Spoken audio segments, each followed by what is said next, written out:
बोलो जयकारा, बोल मेरे श्री गुरु महाराज की जय। सौभाग्यशाली गुरुमुखों, 9 अप्रैल का वह अभागा दिन आन पहुँचे। श्री सद्गुरुदेव जी ब्रह्म मुहूर्त में उठे और सोच क्रिया इत्यादि से निवृत्त होकर कमरे में जाकर विराजमान हो गए। सेवादार महात्माओं को गुरुदेव ने आज्ञा दी, आप सब लोग कमरे के बाहर बैठे रहो, जरूरत पड़ने पर आपको बुला लिया जाएगा। इतने शब्द कहकर श्री सद्गुरुदेव जी ने कमरे का दरवाजा बंद कर लिया और पलंग पर विराजमान होकर पद्मा आसन लगाए समाधि स्थित हो गए। उस समय लगभग प्रातः 4 बजे का समय था। काफ़ी समय बीत गया। सेवादार इसी इंतजार में थे कि कब उन्हें सेवा के लिए बुलाया जाता है, परंतु अंदर से कोई आवाज़ न आई। समय बीतता चला गया। एक एक करके पूरे 4 घंटे हो गए। सवेरे के 8 बज गए, परंतु महाप्रभु ने सेवा के लिए किसी को नहीं बुलाया। इधर भक्त हरनाम सिंह जी की कार ड्राइवर ने स्वामी सहजानंद जी से आकर कहा, मैं कार तैयार कर आया हूँ। जब भी श्री सद्गुरुदेव जी की मौज आए मुझे बुलवा लेना। उधर हृदय सम्राट प्राणाधार श्री सद्गुरुदेव जी महाराज ऐसे अखंड समाधि में लीन हुए जो फिर कभी न खुल सके। स्वामी सहजानंद जी ने दरवाजे से सुराखों से अंदर झांका तो उन्होंने श्री सद्गुरुदेव जी को पद्मासन लगाए गर्म साल ओढ़े पलंग पर विराजमान देखा। उन्हें हिम्मत न हुई कि अंदर जाकर देखें। सेवादारों के मन परेशान थे। वे सोच रहे थे कि आज पता नहीं हृदय सम्राट ने हमें क्यों नहीं बुलाया। उनको क्या पता था कि अब उन्हें फिर कभी उस सुंदर मुख से कानों में अमृत उड़ेलने वाले मधुर और कोमल शब्द सुनाई नहीं पड़ेंगे। जब वे प्रेमी अपने आप को न रोक सके तो कमरे के अंदर जाकर दाता दीनदयाल जी के चरण कमलों में प्रणाम किया और हाथों से श्री चरण को स्पर्श करके प्रार्थना करनी चाहिए, परंतु साहस नहीं हो सका। फिर दोबारा चरणों को हाथ लगाया तो ऐसा महसूस हुआ कि चरण ठंडे हैं। उन्होंने सोचा कि महाप्रभु के पवित्र शरीर को शायद सर्दी लग गई है। जब उनकी मौज उठने की होगी तब ही सही, यह सोचकर उन्होंने गर्म साल से चरणों को ढक दिया। परंतु उन लोगों को भला चैन कहाँ था। वे इसी इंतजार में थे कि श्री महाराज जी उन्हें कब बुलाते हैं। उन्होंने सोचा कि शायद हुजूर ने प्राणायाम किया हुआ है, इसलिए नहीं उठ रहे।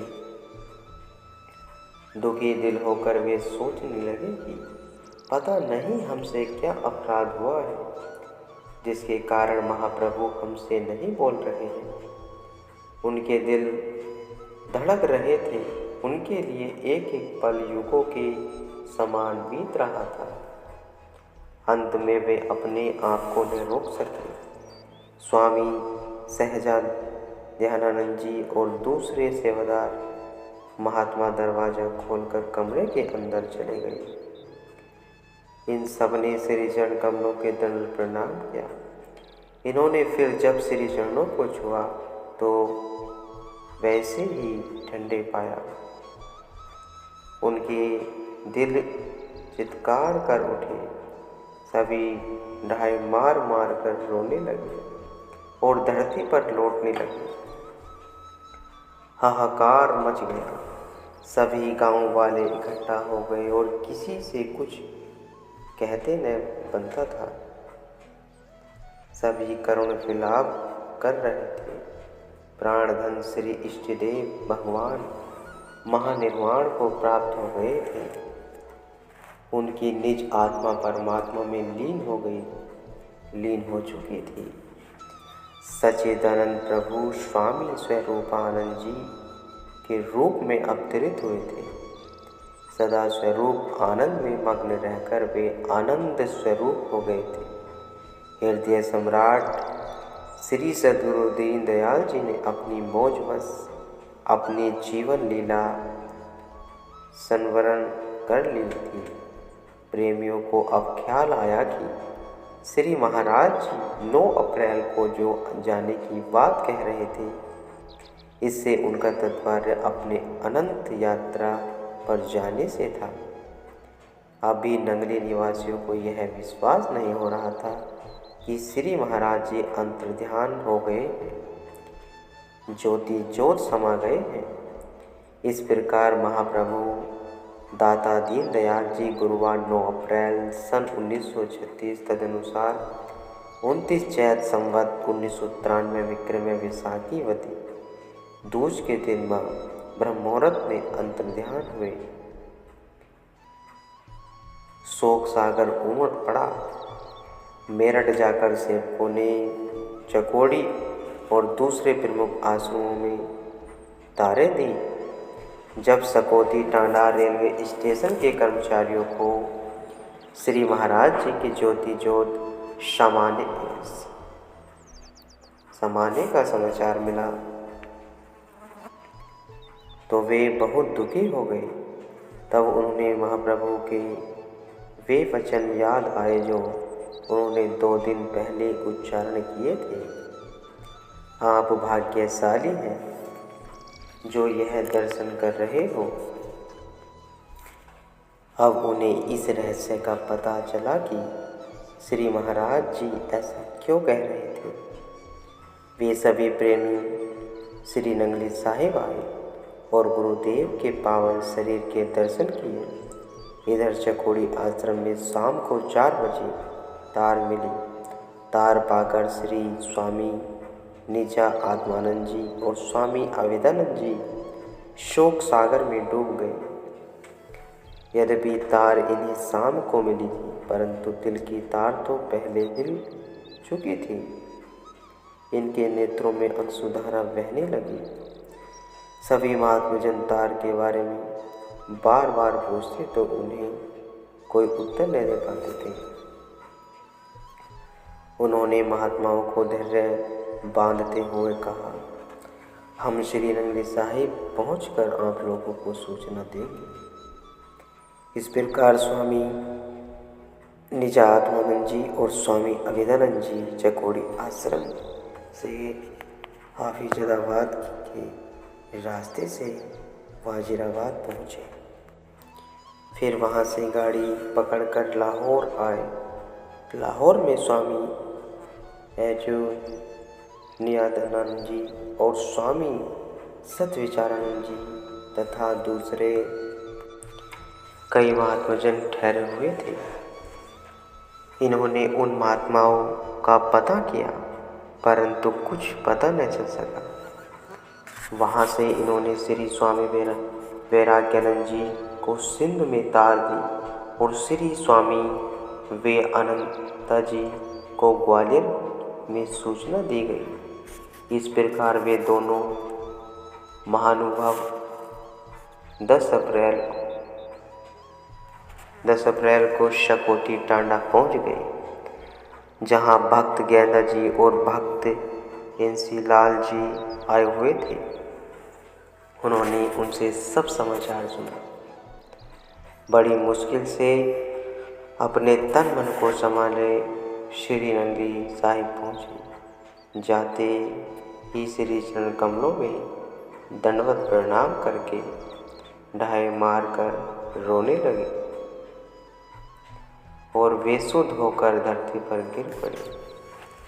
पहले तो सभी प्रेमियों का यह विचार था कि शायद श्री सद्गुरुदेव जी प्राणायाम करके बैठे हुए हैं, परंतु अब खोज करने पर पता चला है कि हजूर दाता दीनदयाल जी के पवित्र कोमल सिर की चोटी से थोड़ा मांस फूटा हुआ था। महाप्रभु की चेतन सत्ता योग सिद्धि द्वारा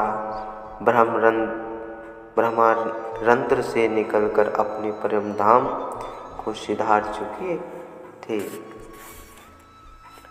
वैसे शरीर छोड़ने का कोई नाम निशान नहीं दिखता था। उनके मुखमंडल की आभा देखकर ऐसा महसूस होता था कि जैसे महाप्रभु का शरीर शांत न हुआ हो, न ही शरीर का रंग बदला और न ही माथे पर सिकन पड़ी थी। बिल्कुल पहले जैसा ही सुंदर और कोमल महाप्रभु का शरीर था। उनके अधरों पर मुस्कान खेल रही थी। काफ़ी समय बीत जाने पर भी ऐसा महसूस होता था कि हृदय सम्राट योग समाधि में लीन होकर परम आनंद ले रहे हों। परमहंस योगानंद जी, महर्षि अरविंदो और कितने ही दूसरे महापुरुषों का देहांत होने पर भी उनके शरीर वैसे के वैसे ही चमक धमक वाले थे जैसे उनके जीवन काल में थे।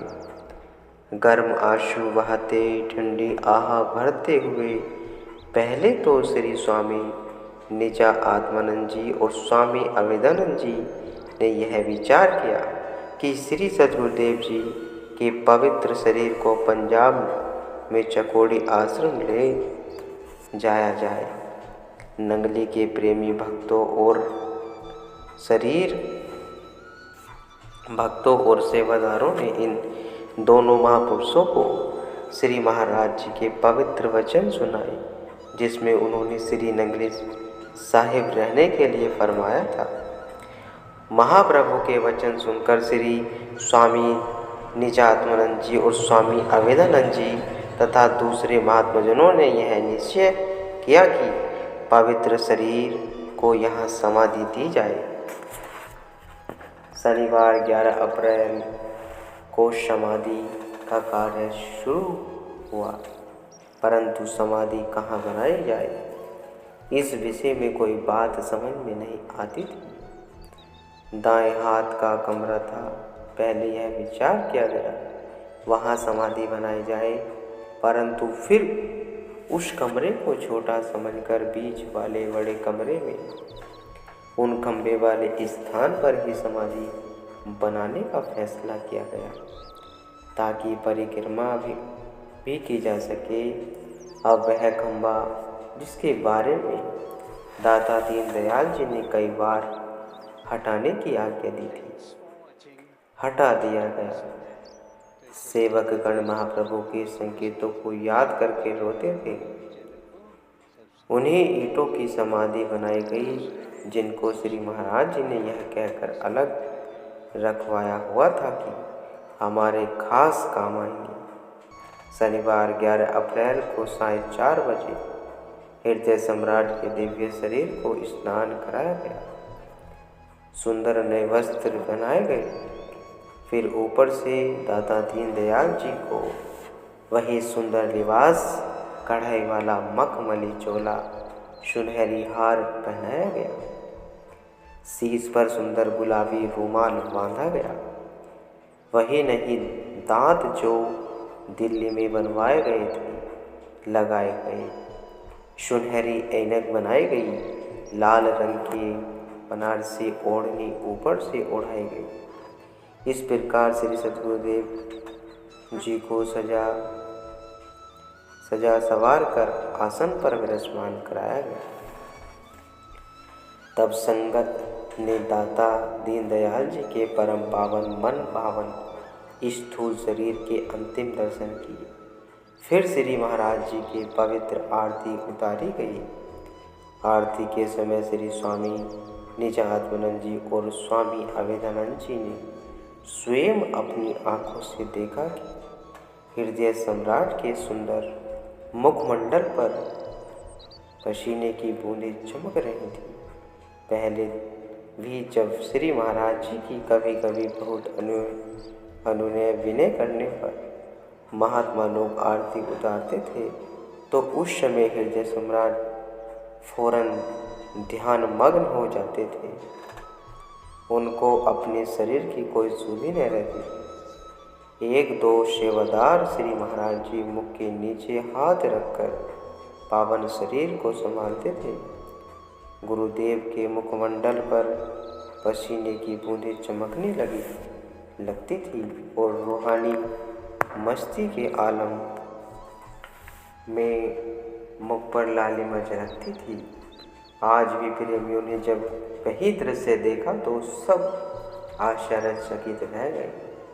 यह अद्भुत चमत्कार वे तो यही समझते थे कि महात्मा लोग ऐसे ही उन्हें समाधि दे रहे हैं। एक विकट समस्या पैदा हो गई। इस पर स्वामी निजानाथानंद जी ने ग्रामवासियों को समझाया। इस प्रकार संन्यास के पूर्ण विधि अनुसार धूप दीप और पुष्पमालाएं भेंट करके शनिवार 11 अप्रैल 1936 ईस्वी तदनुसार चैत 30 चैत संवत 1993 विक्रम को रात 10 बजे समाधि दी गई। सीमेंट और ईंटों द्वारा सुंदर चबूतरा बनाया गया। जिस समय समाधि को ऊपर से बंद करने लगे तो एक बार फिर चीख पुकार और करुणा क्रंदन होने लगा। अपने प्राणाधार प्रीतम श्री सद्गुरुदेव जी के कोमल सुंदर शरीर और उनके दिव्य मुखमंडल के दर्शन करके प्रेमियों के निर्जीव शरीरों में नव जीवन का संचार होता था। आज वे दिव्य शरीर सदा के लिए इन स्थूल नेत्रों के सामने से ओझल हो रहा था। बस इस वियोग दुख का अनुभव करते ही प्रेमी रोने लगे।